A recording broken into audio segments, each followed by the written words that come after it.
Coach, opening thoughts on the win in the championship? Yeah, just we're really pleased with the result. I think we could have built a city with all the bricks we shot in that game. But this definitely was a good team win, and a win where I think, for our ladies, one that kind of solidifies an identity of a team that's going to be gritty this season and that's committed to defense. And I think that's where we got our energy. I thought after the first half, the first half we built a little bit of a lead, and I thought we were a little complacent because we were taking, the emotion of the game revolved around the offensive end.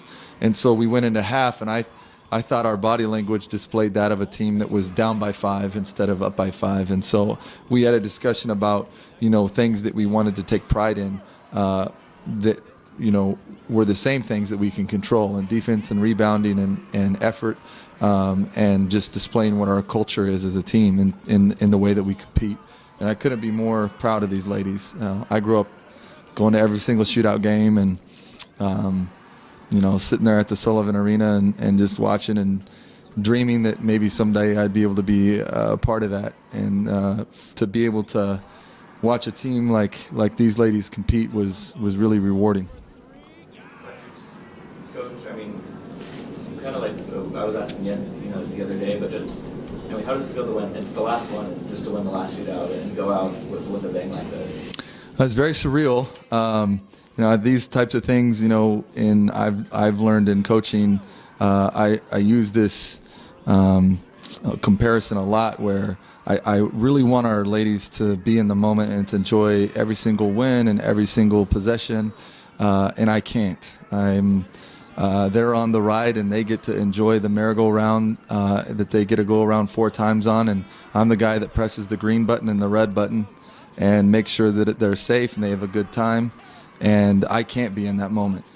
So for me, it's usually about a couple days afterwards where I think, well, holy smokes, right now I'm replaying possessions in my head, where we could have set better screens or something like that. But it's just surreal. When I first got to UAA, I had to go into an office that was full of gold pans, and I thought to myself, with the team that we had, we would be lucky to get one. And I didn't. And Tony Houston told me, someday your wall's going to be full of those. And I kind of thought, yeah, okay. And now it is, and we have been missing one of these big ones. So I'm just really proud of the ladies, and just I'm very proud of this particular one in general, because it is the last one. What was that atmosphere like? It was pretty electric, I think. Yeah, especially it was not electric when we were down by about 5. It was quite opposite. But we got a couple stops, and it created some momentum and some emotion in our ladies. And I would say, right, when I put the point guard crew in, I put Yazzie and Sid in at the same time, and they just kind of created a little bit of energy, and they started taking some gambles. We talked about it in a timeout. We just weren't as aggressive in our press, and so they were stretching us out, and we were just kind of matching up, and it almost looked like a man-to-man situation, and that's not, what we do. And so, at that point in time, we had 2 fouls. I think there was about 4 minutes left, and we created a couple turnovers, got some easy baskets there, and kind of clawed back in the game.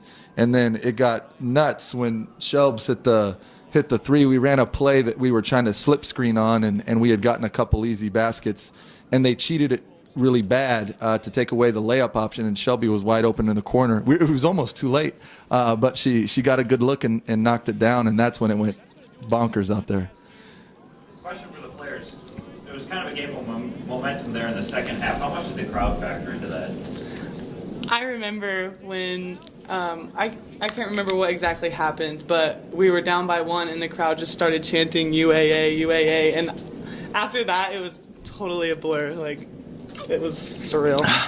And what's happening on defense? Because you guys had 3 straight turnovers, something like that. It seemed like you guys were getting real aggressive on defense too. Yeah, I think we take a lot of pride in our defense, and I think that's what got us going. I think since we put so much of an emphasis on our defense, it got us hyped when we started getting stops. So I think that has really helped with our momentum in the fourth quarter. What do you guys, thinking in that fourth quarter? you guys, only 6 minutes left and you guys are down by 9. Just kind of what was it like in the huddles and what are you guys thinking at that point? I remember personally, like, we were down by 5 and we had a timeout and just there was no energy on the bench. And I remember thinking, like, okay, this is not going to happen. We're not going to lose this. And it just all started falling into place. It was crazy. Like, it just was meant to be. Yeah, I remember coming out of timeout and Shelby screams at us, "We are not losing," and that's when I was kind of like, "Whoa, all right, we need to like really buckle down. Everyone needs to do their role on the defensive end," and we did. We started getting stops and making buckets, and crowd got us going, and it all just kind of fell into place. Any other questions? Hannah, what shootout do you remember? Did you come to any as a little girl? I didn't. I was always stuck on the island having Thanksgiving with my family, but I wish I did. Were you aware of it? Was it? Oh yeah, all of my friends, they would all fly up here, and a lot of people had family up here, so they would come spend Thanksgiving with them and get to watch, and I was always super jealous, but never got to. As somebody who's from Alaska, what does it mean to win the last one? Oh, I don't think it's sunken in yet. Like, we're kind of celebrating in the locker room and stuff, but once I've time to really sit down and think about it, I feel really lucky we got to win the last one. And Shelby, I'm going to take us through that three-pointer, kind of that sequence there. I actually, when I went to slip the screen, because that's initially what we were looking for, and I rolled to the three-point line and Tara passed it to me, I was like, okay, I have not been hitting all game.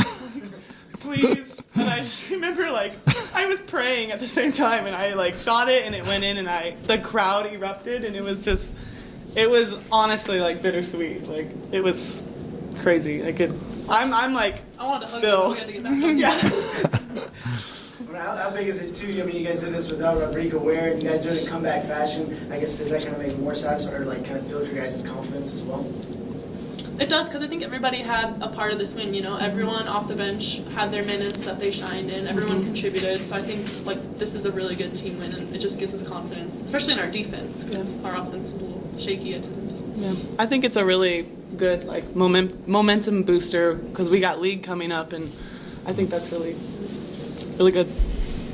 Hannah, you guys are going up against, obviously, a D1 team that's pretty big, and you guys, out-rebound them by 10. I guess how were you guys able to do well in the rebounding tonight?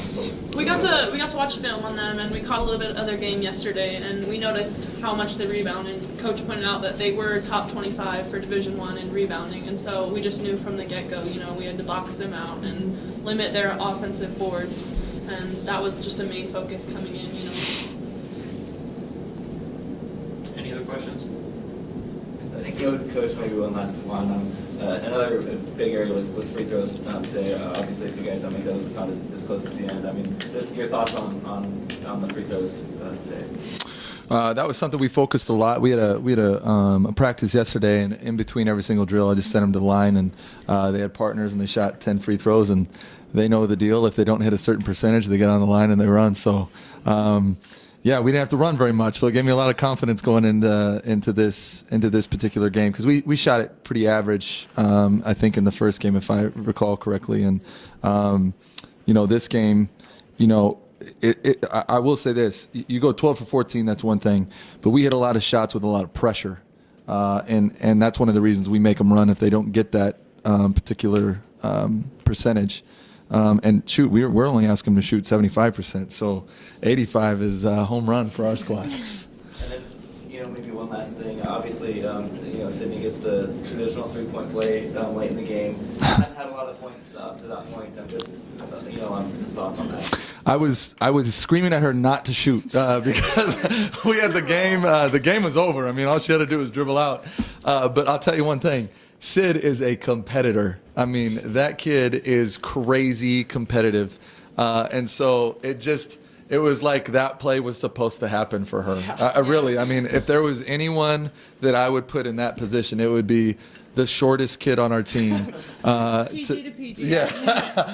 Yeah, I mean, she is an ultimate competitor, and for her just to, just decide like this is my time. She stepped up and hit that, and that was huge. That was huge for us.